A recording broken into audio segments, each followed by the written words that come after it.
Greetings, listeners, domestic, international, and extraterrestrial. I'm Dave Reed. And I'm Kristen Riley, and this is The Cast Files. I am a nerd who has somehow never seen The X-Files. And I watched it when it originally aired. The Cast Files is a podcast where we watch and discuss every episode of The X-Files, spoiler-free. Today we're talking about Season 2, Episode 14, Die Hand, die Verletzt, or The Hand, the Injured. It originally aired January 27th, 1994. Editor's note, it was 1995. A mere 4 days after your 12th birthday. Wow, telling everybody my business. It was written by Glenn Morgan and James Wong, back together again, and directed by Kim Manners. Yes. A name I recognized, so I looked her up. And unfortunately, she is no longer with us. Oh, well, I have a little bit about her. This is the first X-Files episode directed by Kim Manners, who went on to be the series' most prolific director. Yeah, she directed like 57. Wow. Or something like that. She also directed 7 episodes of Briscoe County Jr. Oh, huh. Did you know that this would be the last episode Glenn Morgan and James Wong would write before leaving the show to create Space Above and Beyond? I did not. How would you summarize this episode? How would I summarize the episode? Satan? Visits New Hampshire? I guess so. So, the X-Files fandom summarized this as, after a teenager is ritualistically murdered in a small town, Mulder and Scully are caught up in a secret occult practice within the local PTA and a substitute teacher with odd powers. Very odd. Yep. IMDb and Hulu had the same one on this one, and they just said, the agents investigate a murder in a small town populated by devil worshippers. Populated by? Yeah, I don't know if I would say it's populated by. There's like 4 of them. Right. I saw 4, and then I guess Satan's partner. Yeah. I guess the mother was also a Satan worshiper, even though she was not part of the... She didn't really say she was. She wasn't, but he was using her children. Well, that doesn't mean she knew. No, I agree. Unclear. So, the production... Do you not want me to tell you what it means in German, according to the production? I told you what it means in German. It means the hand, the injured. Well, this says, the Wikipedia says, stands for the hand that wounds. Seine Hand ist die Wunde. That is, his is the hand that wounds. Ah, okay. So, Wikipedia is wrong. Ironically, the German title of the episode was translated simply as Satan. Makes sense. I think it's straightforward. Or they should have done it in English. His is the hand that wounds. That would have been great, yeah. Alright, so the cast. Helen Johnson is Deborah Brown, previously played Dr. Sheila Braun in the X-Files episode Born Again. Mm-hmm. Michelle Goodger played Barbara Ashbury, the mother. Okay. Previously played Sister Abigail in the X-Files episode Genderbender. Oh, good. Don't remember her at all. Don't remember a sister. Some of them at the compound were ladies. Some of them were ladies? Well, I guess they were all gender fluid. No, Sister Abigail as in sister being the title, like a nun. Yeah, they were all brother and sister. Oh, okay. I told you I didn't remember. No, you're lucky. Doug Abrams as Paul Vitaris. Previously played Patrolman Number 1 in the X-Files episode Pilot and Agent Number 2 in Genderbender. Ugh. So, those are the people that we had recast. We also have Dan Butler. He is one of those really familiar face guys. He was in The Silence of the Lambs. Ah. He was also on Frasier. That's where I know him from. He was Mad Dog on Frasier. We have Susan Blomert. Yep, another very recognizable face. She's on The Blacklist, which is where I recognize her from. Yep, that's where I recognize her. Also in Pet Sematary. Oh. 1989. Oh, the original. Nice. Yeah. I gave the date after I realized, there's others of these. And then Heather McComb is one of the daughters, and she is known for this movie with the Scream guy in it. Ray Donovan. Well, I didn't want to read it. It's the Scream guy. It's Scream guy, Liev Schreiber. Yep, it sure is. And that's all. I don't know any of those other movies. The girl who played Andrea was also Daisy Adair in Dead Like Me. Oh, okay. There were a lot of people that went on to become people in this episode. How did you like this episode? Well, coming off the last few, I guess I'm going to be generous and give it a thumbs up. Yeah. I was in, and then I was out. Yeah. And then I was in again. Yeah, that's about how it went for me, too. And you'll see where I was out because there's trigger warnings in place. And then you'll see where I was in again because it was my favorite thing that's happened in all of season 2. So how did Chris Carter feel about this episode? Oh, he loved it. He thinks it's the greatest episode that's ever been done on television. What he said was, quote, "It was a fun script that turned this big corner when the girl had the emotional breakdown. It suddenly became a very creepy, dark, disturbing episode. It was vintage Glenn and Jim, and we had a great performance by the guest stars. A really good, solid episode that actually veered a little more toward the horror genre. But it worked because of Mulder and Scully." Unquote. Moses agrees. Or disagrees. It's hard to tell. I think he's just calling to the Sams. All right, you ready to get into this one? Yes, please. We start off in the fictional Milford Haven, New Hampshire. A 4-person high school parent-teacher committee meet to discuss various social events. If you've ever been to a PTA meeting, there are more than 4 people, and they usually have the lights on. Well, that's just boring. Well, You can't call to 4 corners if there's more than 4 people. it's true. They actually don't ever call to the 4 corners. Hacks. Right.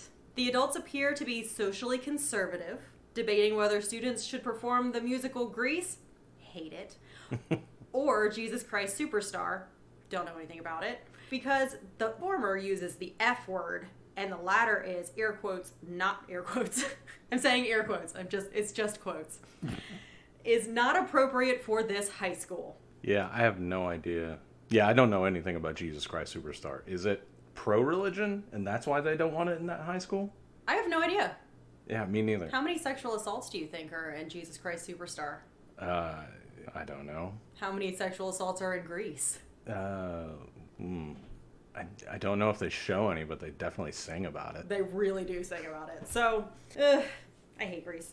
Anyway, when the group ends the meeting in a prayer, they light a candle and recite a black magic chant to the Lords of Darkness. Hail Satan.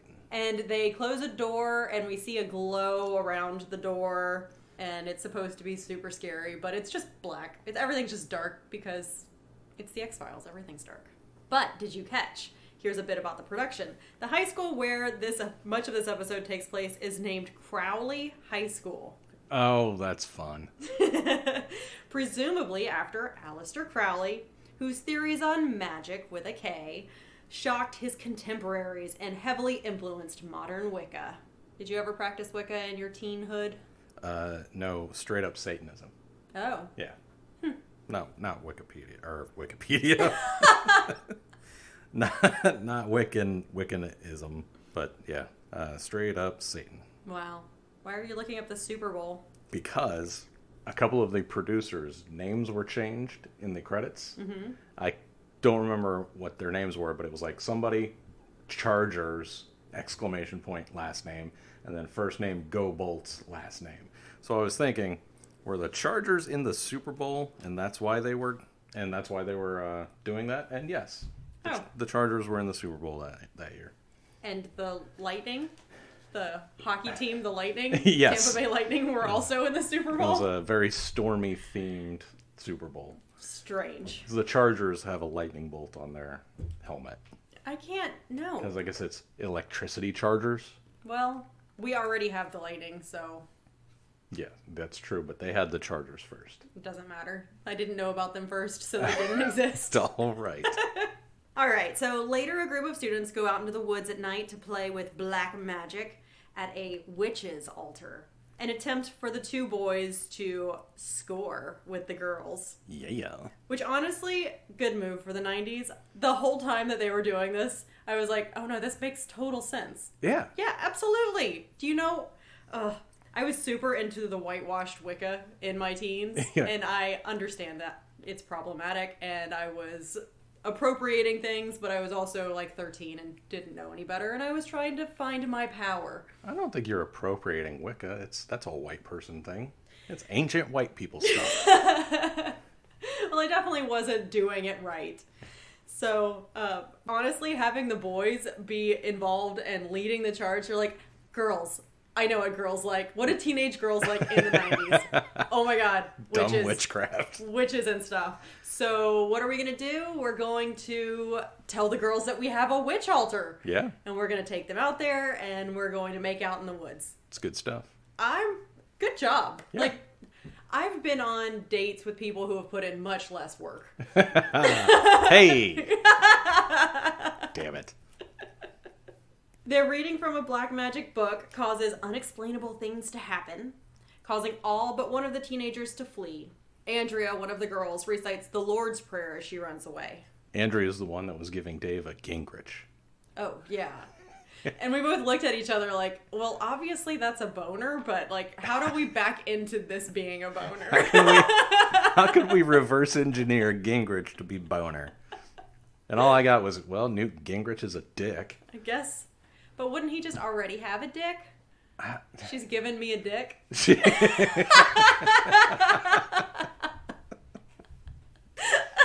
Oh, yeah. I don't know children's slang. I was that age at that time. I can tell you I never once said, that girl's giving me a Gingrich. What did you say?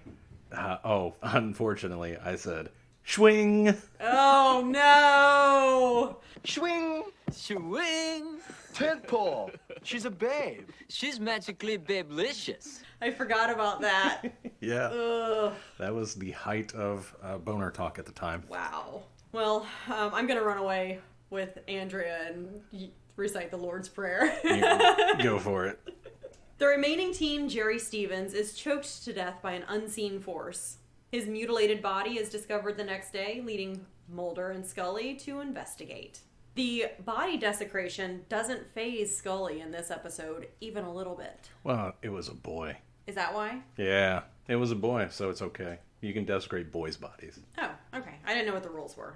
The cops admit to not doing their jobs because they have the heebie-jeebies. That's yes. So Scully finds a piece of the book that the boys were reading from and notices a purple smudge, which is what library books used as their ink, and decides that it's a library book from somewhere, and the last two words are in America. Yep. The agents have a discussion about Scully is saying this is just a murder. Murderers desecrate bodies all the time. Mulder's like, but everybody's scared, so maybe it's something else. And then frogs start raining from the sky. It's raining frogs. Hallelujah. It's raining frogs. And I was too busy admiring Gillian Anderson in this scene. She looks freaking amazing in this scene. I don't know if it's the makeup or the lighting or what. Just, she looks fresh-faced and like she is ready to get out there and do the damn thing. And then frogs start falling on her. She got a babysitter for the first time since that kid was born. And finally slept. Yep. Yeah, she looked amazing. But the frogs are alive, in case you're concerned, because I was afraid that they were going to be dead frogs all over the ground. Well, because they were just throwing plastic frogs at their umbrellas. Did you see how heavy one of those frogs was? Yeah. Mulder almost lost his parachute. No, his umbrella, because one of them was so heavy. But Mulder does make a parachute joke that really got me. It was so stupid. It was real dumb, and it really got you. I think I was more shocked that I actually kind of laughed than I laughed harder. Yeah. I shocked myself. So the agents found that scrap of the black magic book in the woods, the one from the library, and they're able to trace it back to the school library somehow. Is there only one library in this whole town? I don't know. I feel like that wouldn't be enough to go on. But whatever, they find it. The checkout card is for a book titled Witch Hunt, A History of the Occult in America. It's not a real book, unfortunately. I did Google it. Oh, boo. Because I was going to order it on thrift books. And then just look at it and never read it, probably. Because that's what I keep doing for books around this series. It was last checked out by Dave Duran, the surviving boy from the woods, because remember, we had 2 boys, 2 girls. One of the boys died. One of the boys checked out this book. So the agents go to find Dave. They enter the science class to speak to him, and he's clearly nervous because his friend was just murdered. He tries to climb out a window, but it's one of those 80s school windows that open kind of in about 6 inches, and that's it. This one opened out. Oh, did it? That seems like a weird way to... I think he could have made it, but it would have taken too long, and that's why Mulder got to him. Yeah, Mulder pulls him back in by his shoes. They take him out of that classroom, and in another room, he retells the fateful night's events to the agents. While he's doing that, one of the faculty members, Jim Asbury, I wrote Ashbury everywhere else, suspects that one of his colleagues killed the boy, but the others believe it was an outside force. There's some sort of spirit here. Probably because this whole town is populated by Yes. devil worshippers. And maybe Dave and Jerry actually summoned Azazel. Oh, maybe. Mulder tries drinking from the fountain after they talk to Dave, and it drains wrong. So he doesn't drink it, and he's probably still thirsty to this day. You don't think he absorbs any of that rain? Oh my gosh, it was writing this entire episode, which is hilarious. Because David Duchovny was miserable. But it did get me thinking, okay, so he doesn't drink out of the water fountain in the school. Where did we get water in 1995? Well, water fountains. Right, if you're not going to drink out of the water fountains, where did you get water during the day? You don't. Bottled water wasn't a thing, and water bottles weren't a thing. No, you got water from water fountains. And if you refused to drink out of a water fountain, you just didn't get to drink. So basically what we're saying is in the 90s, everyone was dehydrated. Yeah.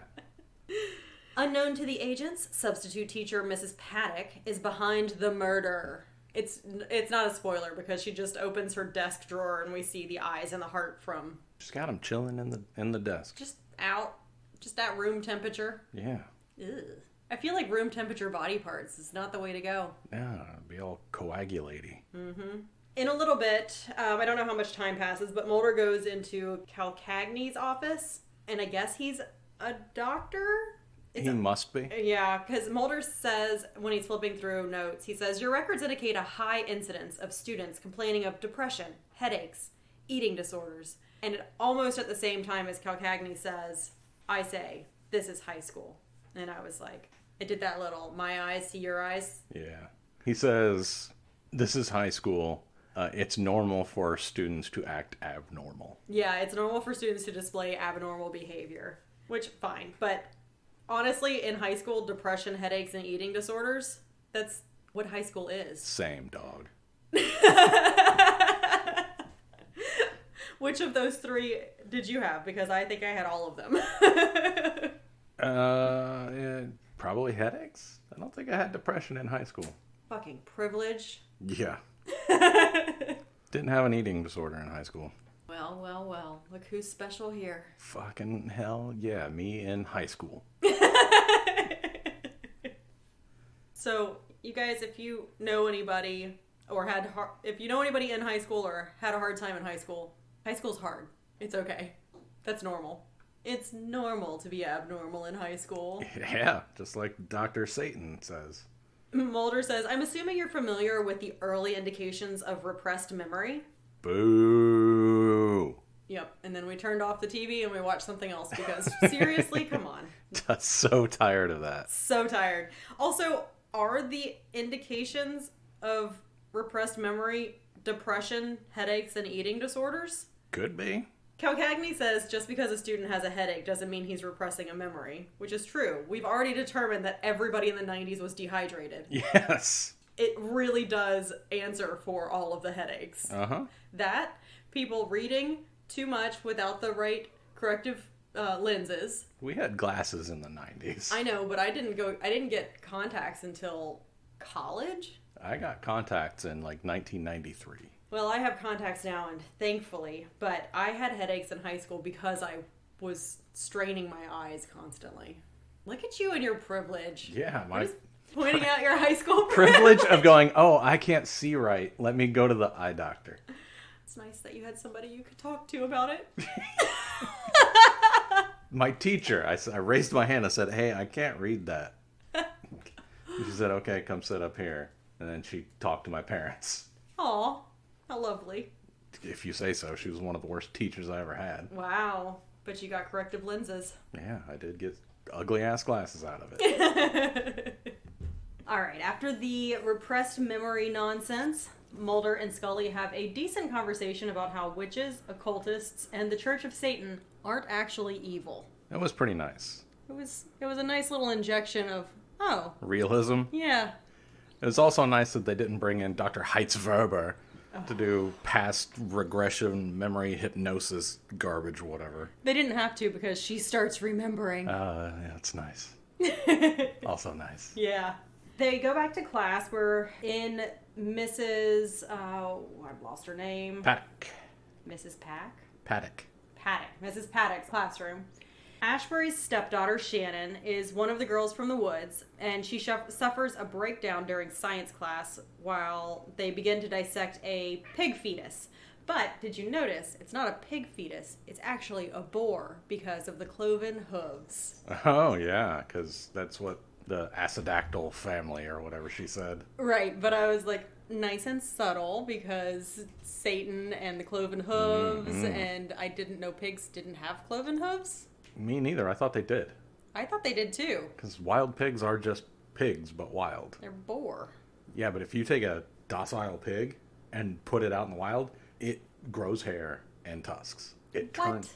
I promise. How many experiments have you run? Several. Why? Double blind. So you actually don't know if it worked or not? That's not what double blind means.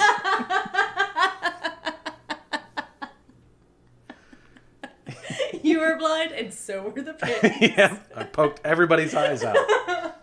Just like at the beginning of this episode. Yep. Oh, man. All right. Well, while her friend, or whatever, her classmate opens up the pig fetus, Shannon starts seeing the animal regenerate. Its heart starts beating. Yeah. It's pretty gross. It was all very moist. Moist. And you mentioned this before. I was going to ask, how many animals did you have to dissect in school? I remember dissecting a worm. I think maybe I did a frog, but I'm not sure. Did not do the pig and did not do the cat. I remember we did I don't remember a worm. I remember owl pellets back in elementary school. Did the owl pellets. We had a frog dissection, but I remember the biology teacher doing the dissection, but it was a real frog and it was alive at the beginning and it wasn't at the end. Oh, jeez. Yeah, it was. Why did we do this? And then Science! Right. And then there was there a pig? I don't remember. I don't think there was a pig. We did have to dissect cats. Oh no, we did have to dissect frogs too, but I got out of the frogs. Life with trauma.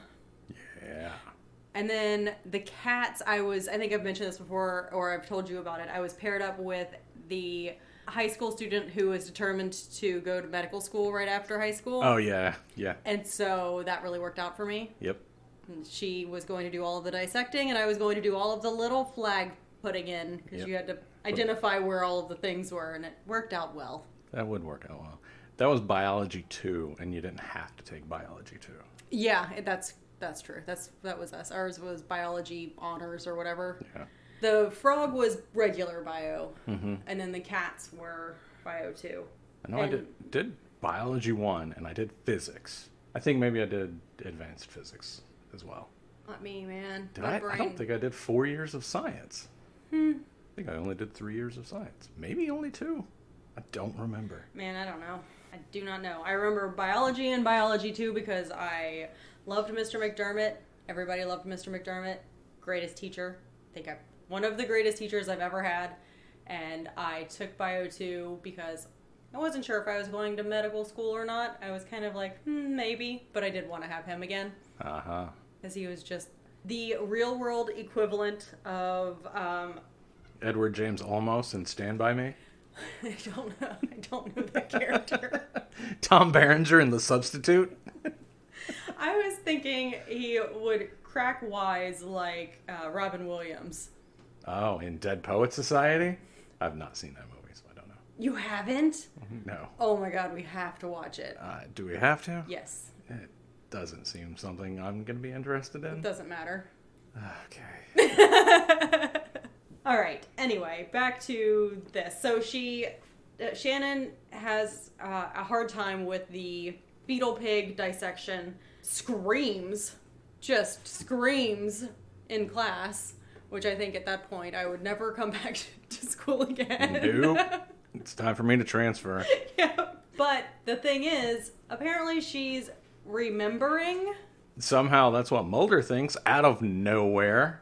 Well, he's already said repressed memories. He did. You're right. It didn't come out of nowhere. It just Nope. seemed like it. So that's what's happening here. And then we get into the trigger warning area, but I'm actually just going to blow through this part. This is the part of the episode that I was like, I'm out. Yeah, we were doing so well. Yeah. So this next part is Shannon retelling her, air quotes, repressed memories to Mulder and Scully. And there's rape, pedophilia, child murder, and child death included. It's a lot, and it goes on forever. For so long. We took a break when our food arrived and rewatched a bit, and I had to fast forward it because it just kept going on. It was a lot. So there's that whole piece, which the X-Files needs to stop doing. Really, really would appreciate it. Yeah. If there was just no more sexual assault in the X-Files. I'm really tired of this being spooky SVU. Yeah. Well, what happens is after they hear the story from Shannon, they hear her recollections. The agents go to confront Ashbury. I think it's Osprey. Osprey? Like Ausbury. Ospreys, like the birds that I see all the time? Nope. Nothing like that. Well, in the retelling, Shannon said that her stepfather, Osprey, did a lot of this stuff to her. And so the agents go to talk to him and confront him about the accusations. He is shocked and denies them. Shannon's mother, who was not implicated but was present for the questioning, denies the pregnancy stories because that was also part of it. She does admit to the sister's death, which was another part of it, but it turns out that rather than the child being 8 years old, the child was 8 weeks old, and it seems like just a horrible situation. Yeah. So many of her, quote, repressed memories are just easily disproven. Yes. But it's a lot. This whole section is a lot. I do appreciate bold Mulder in the kitchen, though. So, did you do it? he literally, they separate the mother and father, and Mulder actually says that line. Did you do it? Yeah, it's good. Oh, and Asbury Doesn't deny it. He doesn't He deny just it. gets mad. He got mad and he squished that glass, and I giggled both times because it was so absurd. I do love when someone is just holding a glass and crushes it with their hand. Oh, do you? Yes. Oh, I can do it later if you want. Can you? Yeah. All right, don't use my pint glass for my race. No, that's too thick. I know. I don't think we have anything that you could do. Yeah, we definitely, yeah. Our plastic glasses. No, I have this set that was like 12 different styles of pint glasses. Oh. Well, it was 12 pint glasses, like 3 different styles. But some of those I can very easily just... They're just built flimsily. Ah, I love it. It was great. Did you do it? Crush! And then Mulder goes to open the basement door, which is a very cool looking door. I don't know if you appreciated the door, but it was like a barn door, but for Yeah, the it was basement. like the hardware was like outdoor hardware. Yeah, I liked it. I don't know. It was an aesthetic I appreciated. And when he opens the door to the basement, he looks down into the pit of Despair. despair. And Osprey starts spouting, what is it, scripture? He does not really. He just says something about vengeance of God, which isn't scripture. But Mulder says even the devil can cite scripture when it suits his needs. They get real weird religious. Like, I don't know if Glenn Morgan and James Wong are actually religious people. I don't know, but this is where I was thinking, or where I commented, wouldn't the devil be the most religious person? The most Christian person? He would definitely have the most faith. Right? Because he's constantly up against God and Jesus. Yeah. See, here's the difference, though. Jesus is not his Lord and Savior. Is that why he's wrong? Yeah, that's why he's not Christian. Because in Christianity, you accept Christ as your Lord and Savior. Satan wouldn't do that. That's true, because it would make no sense for him. But Satan definitely believes in God. Yes. The same God as the Christian God. Yes. Huh. Let's move on. All right. So that whole scene happens. Mulder leaves. Mulder and Scully both leave. And then we see a shot at the school because Shannon is not at her house right now. The agents say that she's staying with friends, but then it turns out that she's just at school. I don't know. There aren't timestamps on this one. I don't know how much time It has to be the next day. I guess. There's a trigger warning here also for suicide. So if you don't want to listen to that, skip ahead or just come back next week. I swear. Actually, skip to the end because I've got some stuff about the religious aspects of this and what a couple of different people who wrote books about it say. Oh, cool. So Shannon stays after school to make up for her assignment about dissecting the pig because she obviously didn't stay the day before. Mrs. Paddock takes her bracelet saying, "Pat, Pat, Pat, I understand that this is hard for you, but maybe I should have your jewelry so it doesn't get lost in the pig guts." Seems unlikely. Which also seems like you could have said that in a more delicate way. No? Yeah. Well, whatever. But Shannon gives her the bracelet. Mrs. Paddock says she will be in her office if Shannon needs anything, and Come on, leaves. don't give something near and dear to you, a possession of yours, to an evil person. They're gonna do bad things to it. Might as well give her a lock of your hair. So this was all Shannon's fault? Absolutely. Well, Shannon doesn't make it out of this bad mistake. Yeah, well, what are you gonna do? Learn from it, I hope. She can't. No, you. What are you gonna do? Oh, and not go back to high school. That's for damn sure. All right, and don't give evil people precious possessions of yours. I don't. Or own locks anything. of your hair, or nail clippings, or blood. Definitely not blood. Try to make sure they don't know your whole name. That's true. That's big. You give blood, though. I do. I think you're fucked. I'm overdue. I need to give blood again. You do, but also, you shouldn't tell them your name when you give them your blood. Give them the fake name. Are we insinuating the Red Cross is Satanists? I don't know. I don't give it the Red Cross, though. Oh, who do you give it to? Just some guy on the street? Yeah. I think we talked about this in an early I episode. think so too. I imagine you shopping carrying bags shopping bags full of blood. Yeah. Oh, we were funny back then. The show was better back then. Well, Mrs. Paddock does a ritual and using Shannon's bracelet and compels Shannon to cut her wrists with the dissection scalpel. She dies immediately. Yeah. I Real actually wasn't sure if she was going to come out of this until I think the next scene when they're like, "My dead daughter," and I was like, "Oh fuck, she died." Yeah. She lost less blood than I do when I give blood. Yeah, it was a lot. And then how did you think of the framing? What did you think of the framing of the body on the floor? So she's laying on the floor, and there's a little bit of blood on the floor, and then they've put the pig fetus in the corner. Yeah. With its little tail. It was a thing. It was a shot. I wanted to squeak that squeaky pig toy so much. Oh, we didn't say when Mrs. Paddock was passing out the fetuses in the class the first time, how she just tosses a pig fetus in the tank with the snake. Yeah. And it just bounces. It is a scene. It's a lot. But that was Chekhov's snake. Yes, it was. So we're through most of the rough stuff. I don't have any more trigger warnings, so I'm sorry if I missed some stuff. But those were all the big ones. So Shannon dies. Asbury learns that the other faculty members plan to use Shannon as a scapegoat for the death of the boy at the beginning, whose name I've deleted because apparently, whoops. Jerry Stevens. That's it.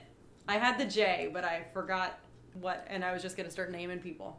And then I thought that would be rude. So, good job, you. So, the 3 other devil worshippers are saying, this is great. We can use her as the scapegoat. will say that she cut out his eyes because she was jealous of him looking at other girls. And she cut out his heart. Because she was heartbroken. Yep. And Asbury's like, we're not going to use my dead daughter as a scapegoat, you crazy creeps. He didn't say that to them. He didn't, but his eyes said He that to just- the camera. Went behind their backs and talked to the feds. He did. He is a snitch. Meanwhile, Scully is researching Mrs. Paddock, and she finds that no one knows anything about her, nothing about her background. They don't know how she was hired. And then there's a line where Scully says, it's probably just bureaucracy. It's no big deal. She's definitely not a problem. And then she says the teacher that Mrs. Paddock is replacing has developed flesh-eating bacteria. Nom nom. And Mulder looks fucking delighted. Yeah, it's because you don't hear about that every day. Yeah, he's like, haha, how exciting. Let's go talk about that. Unless you live near Sarasota. Oh my gosh. Right. But I don't know about in 1995. Yeah, probably not then. But Now, it's though. like at least one case a year. Oh no, that's where we're going for a regatta in a couple weeks. Yikes. Yeah. During a sudden power outage, because it has been raining the entire episode. It was raining when the kids were out at the witch altar. It was raining anytime Mulder's been outside, which, if you recall, Mulder had hated Canada because it was raining all the time. And so now it's a delightful little Easter egg for me every time that it's raining on him because I know he's miserable. That's why his next big show was in California. Yeah, he was like, get me to the drought. And to be fair, I don't want David Duchovny to be just ridiculously uncomfortable constantly, but knowing that he complained about it and it made him super famous is just silly, especially when they keep triggering me in all of their episodes. I can giggle about rain.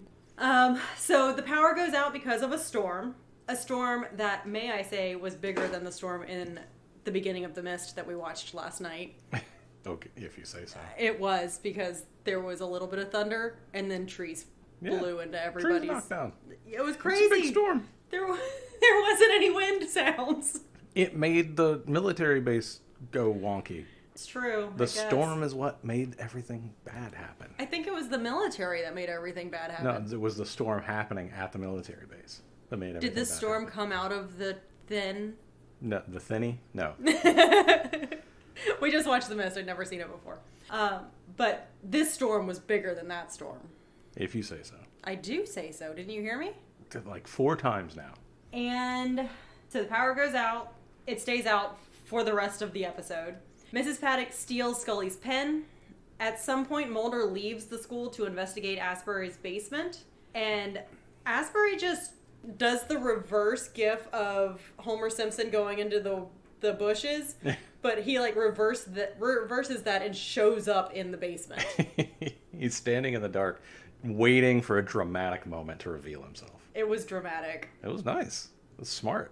That's a Satanist mind for you right there. Is it? Yeah. Asbury talks about how he's had a crisis of faith and explains the whole 4 people in their devil-worshipping circle to Mulder. 4 people whose records are also clean. So Scully would not have found anything on them either. That's true. Very true. She just leaps to the conclusion that, I can't find anything on her. She's fine.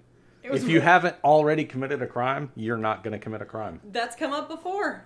Yeah. It's a repeat. It's basically how the law works.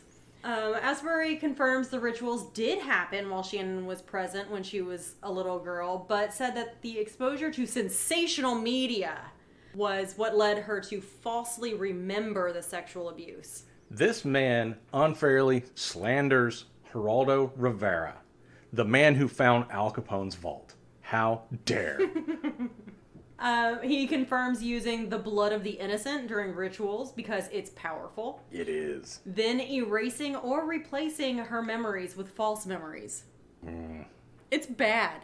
Yeah. He does some really bad stuff to this girl when she was little. Yeah, if you say so. He makes her not remember it. That's good. Oh my gosh.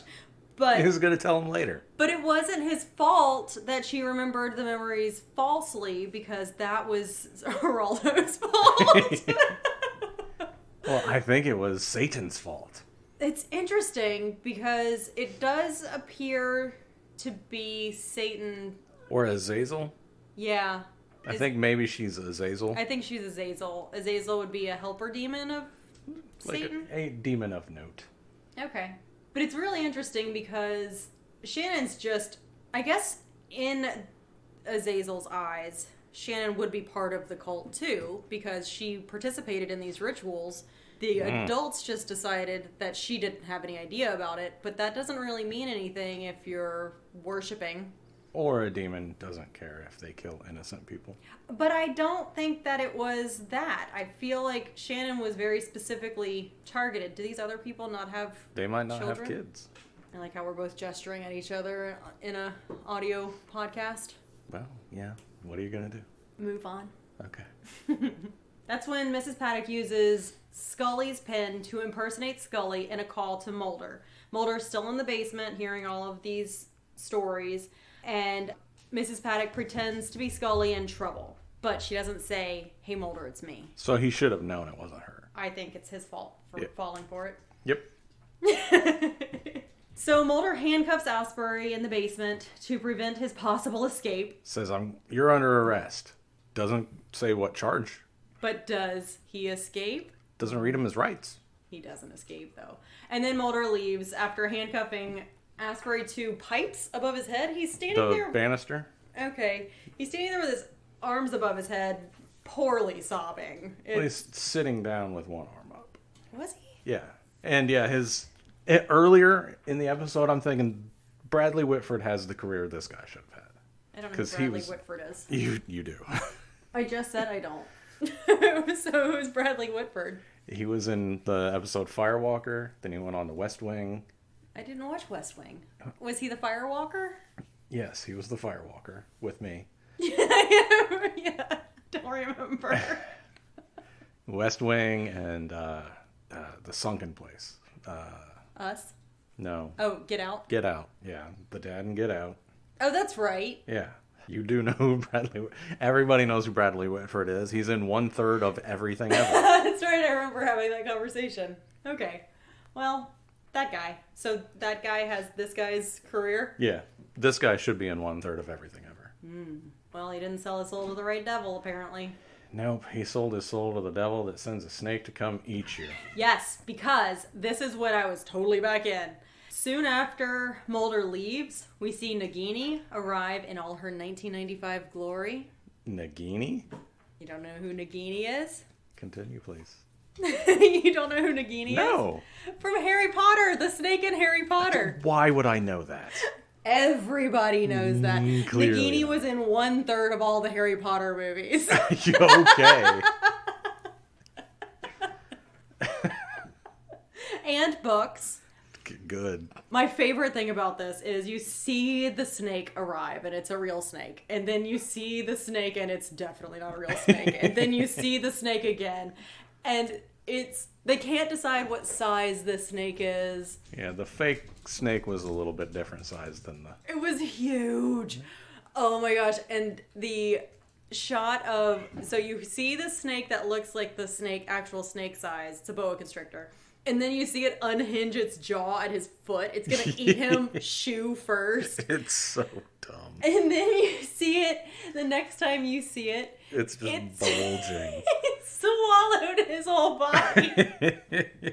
This isn't Anaconda. Anaconda is the only thing where this is allowed. No, I'm here for it. I watched that scene twice because this is what I am here in the X-Files to experience. If I'm going to watch a big snake eat somebody, I need John Voight's probably racist, vague accent.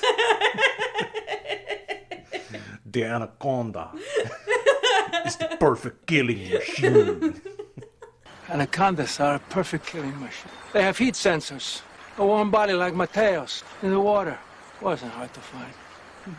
They strike, wrap around you, hold you tighter than your true love, and you get the privilege of hearing your bones break before the power of the embrace causes your veins to explode. I think I cheered when it swallowed him. I was so excited. So while this is happening, Mulder arrives at the school where Scully is like, Mulder, what are you doing here? He's like, you're in trouble. And she's like, what? Not this week. Nope, not in trouble. During all of this, we've been getting shots of Mrs. Paddock throughout, and once Nagini devours Asbury, Mrs. Paddock's eyes turn into snake eyes, like the pupils and stuff, not the die roll. Yeah, so she's like set. Channeling? So I don't think Glenn Morgan and James Wong know much about demons either. Because I don't think Azazel is a snake one. Set would be a snake one, but Set, I think, is Egyptian. So it wouldn't be... I don't know if there's a... No, there definitely has to be a Christian snake. Because David Tennant played him in Good Omens. Crowley. Yes. Crawley. Crawley, yep. So after all of this, everybody's at the school at this point. So Mulder and Scully leave the school again and head back to Osbury's place. They find his skeleton. It's so bad. In the fetal position on the floor, but like... It's bad, but in a really fun way. Yes. So, oh my gosh. When I say it's so bad, I mean it's so good. Yes. Again, this is the X-Files I'm here for. Yeah. Give me an entire skeleton. What do they think happened? And then the entire snakeskin shed. Yes. So this snake apparently sheds every time it eats. I guess. And Scully lets us know that a regular boa constrictor would take hours to devour a human body and weeks to digest it. And it's been, we don't know how long it's been, but let's say 30 minutes round trip. It's been no time at all. Yeah. We could probably find out because we do have a lot of boa constrictors in the Everglades. Are they boa constrictors? Yeah, I think so. Oh. Big constrictors, yeah. Okay. What do you think they were? Pythons. Thought we had pythons. You know, there's probably pythons too. And I know there's like cobras in Orlando now. There's cobras in Orlando? Yeah, some dipshit let his fucking pet go or something. Now there's like multiple cobras in Orlando. You can't have a pet cobra. It wasn't me. Or it isn't anymore. I didn't want it anymore, but I didn't want Tampa to be infested with cobras. So I drove over, chucked it in the Magic Kingdom. Oh my gosh. So after they find his skeleton in the snake skin, they go back to the school. There's a lot of back and forth at this place in this episode. Mm-hmm. The storm has been raging this whole time. It's still raging. The power is still out. They find Mrs. Paddock seemingly after she's been attacked by the faculty members, kind of what we're seeing here. She tells the agents that they took the snake and then she learned things about them. Yeah, this is where I think she made a mistake. I do too. She went too far. Yeah. But she sends the agents to the conference room and they go. So, I mean, her mistake didn't really... No. Nothing came of it. Oh, I think it was a mistake, but she was obviously never planning on Mulder and Scully getting hurt. Right. That's why I was thinking that it's not about being innocent. I think Shannon was implicated because she was used in the rituals before. So I think she's, in Satan's mind, part of the group, while Mulder and Scully are not part of the group because Mulder and Scully aren't going to be hurt. Well, Jerry Stevens wasn't part of the group either. No, but he is part of the group that called her. I guess so. I guess if we're going to say that's when she came. I think that's when she arrived. Okay. And because the group was having a crisis, well, they weren't having a crisis of faith. They were just kind of lax in their faith. Lax Satan worshiping? Yeah. And they said once all of this blows over, we have to like really dig down and go to Satan church every Sunday or whatever day you go to. Saturday. Whatever they're supposed to do to show that they are actually believers again.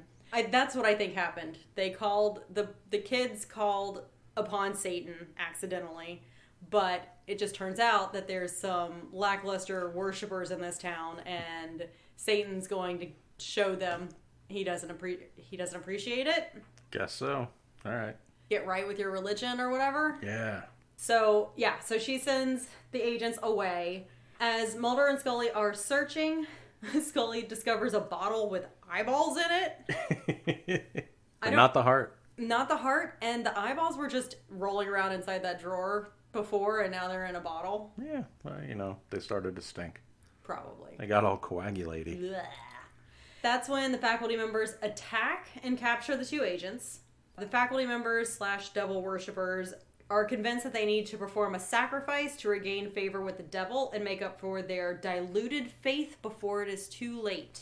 As they're about to kill Mulder and Scully, Mrs. Paddock is controlling them, and instead of killing Mulder and Scully, the one guy shoots each of his people, and then I guess himself? Yep. And then Scully somehow from the ground notices, did you see his face? It was like he was being controlled. And Mulder immediately knows, oh, by Paddock. You're Like, right. they completely trusted her 100%, right up until the point that they just didn't. Yes, right up until it was her. But it does prove that these worshippers were too late to repent. Yeah. And what is the demon's name again? Azazel. Azazel doesn't like you to be late on your payments. Penance is for the weak. Yep. So, later days. And the agents escape their bonds. They were in the shower. The showers. Is there anything worse than showers at a high school? It was just a square room with nozzles on the walls, and just everybody's asses would be out. It would just be too much naked. What do you want to do? Why are you putting a bunch of naked teenagers together in a room? I don't know. I didn't do it. I definitely sat out of gym class as much as possible. I just didn't take showers after gym. Gross, stinky boy. I didn't stink, though. All teenage boys little, stink. Little deodorant, and I was fine. All teenage boys stink. I know one that does. and he doesn't know it, so. That's why I think that you also didn't know it. Nah, I think I was fine. Okay. Well, the agents escape their bonds from the shower, and they find Mrs. Paddock missing, with only a parting message on the chalkboard stating, "Goodbye. It's been nice working with you." Which means maybe we're going to see her again. That would be cool. That would be cool. I would like that. Me too. So, minus the middle part, rockin' episode. Yeah, I agree with that. I appreciate it. I was in for the summoning of demons, and I was in for the Nagini snake. In for it. Yep. So, here's some more detail. Robert Sherman and Lars Pearson, in their book Wanting to Believe, A Critical Guide to the X-Files, Millennium, and the Lone Gunman, proposed that the episode is a parody of organized religion. Most specifically, those who follow a religion, but only pay it lip service. Oh, okay. Because, well, I don't know if I agree with that, because it sounds like in the beginning they were actually serving, and then after a while they got lazy. Yeah, which everybody does with everything. Yes, that's pretty human. Yeah. The two argue that the principal joke in the episode is, quote, to look at the way religious faith has been so watered down and paid nothing but lip service, its rituals and doctrines reinterpreted so that only what's comfortable is adhered to, unquote. I feel like they're probably bringing a lot more to this episode than... Yeah, I think those guys might be super Christians. Oh, really? That'd be wild. Yeah, that's how it comes across to me. This is a parody of what Christianity's become when it should be lashing yourself and, chanting and stuff. Whatever they do. I don't know. They go on to say the parody is turned on its head. The followers paying lip service in this episode are not stereotypical Christians, but rather devil worshippers. Sherman and Pearson compare Mrs. Paddock, which the episode insinuates to be the devil incarnate, or the other one. Or Azazel. Azazel would make sense. Coming to Milford Haven, New Hampshire, to judge his followers to St. Paul. So they're comparing Azazel to St. Paul, quote, coming back and taking a pop at all fair-weather Christians who only affirm their faith at their own convenience, unquote. Is that a thing in the Bible? I don't know. Seems like a dick move. Oh, I don't know. If people are claiming to worship you and then not worshiping you right, I think you should kill them all. Let me clarify. I think it's a dick move to say that it happened at one point in the Bible and then it not happen ever again, and everybody can still be fair weather Christians and just pretend like it's going to happen, versus if you're going to do it, just do it. Okay. Once again, the devil makes much more sense to me. Once again, it sounds like these two guys are Christians and they hate that Christianity isn't old-timey anymore. I don't know. I didn't read the book. I just found the... They hate that the Pope said atheists can get into heaven. That seems like a whole other podcast. Okay. Why would atheists want to get into heaven? Well, if heaven was real, then yeah, I mean, where else would you want to go? You wouldn't want to go to hell. Be tormented for eternity. Purgatory? It feels like it would be a lot like this. don't know if I've ever told you my theory that the rapture actually happened December 21st, 2012.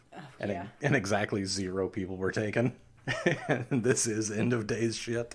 Yeah, it makes sense. Why not? Right? It's not true because they reinterpreted the Mayan calendar and realized that Oh, all yeah. of the calendars have changed so significantly since that declaration that it never aligns. But Yeah, I think that date actually happened in 2010 sometime. you know, Maybe that was when the rapture happened. it just Could have been. nothing changed. And no, 0 people got taken because 0 people are good enough. Wow. It's just a theory. This sounds like a club I do not want to be a part of. Either of them. The raptured and unraptured. Can I have a third option, please? No, though, how can you have a third option with raptured and unraptured? I don't know. Pseudo-raptured? Please explain. I don't know. I can't. I'm just thinking of other terms. Okay. All right. Well, do you have anything good going on this week that has to do with, I don't know, the devil or the rapture or... Well, first of all, I'm shipping nobody. Oh, yes. New rule. Anytime sexual assault is involved in an episode, nobody's getting shipped. I like it. I am surviving by being a good Satan worshiper, though. Right? Devout. It really does seem like that would have been the way out. Oh, yeah. I will sacrifice all kinds of stuff. Cats, dogs, fishes, frogs, monkeys, Why? goats. Are you supposed to sacrifice goats or are goats revered? No, I think you sacrifice goats. You definitely sacrifice goats. And you sacrifice goats in Santeria. But that's a Christian. Santeria. I ain't got no crystal ball. The Cast Files is produced by Kristen Riley and Dave Reed. Edited by Dave Reed. You can find us on Twitter at Cast Files. You can find me on Twitter at Dave Reed. That's DaiveReed. You can email us at thecastfiles. That's the with 2 E's at gmail.com. If you could please go rate and review us on Apple Podcasts, give us 5 stars and tell us that we are doing phenomenal things. Artistic, wonderful things. We are raising the bar on podcasting. We would love you forever for that. We have a TeePublic store. You can go buy t-shirts and stuff there. Music by House 6. Logo by @OokaArt. That's OOKAART.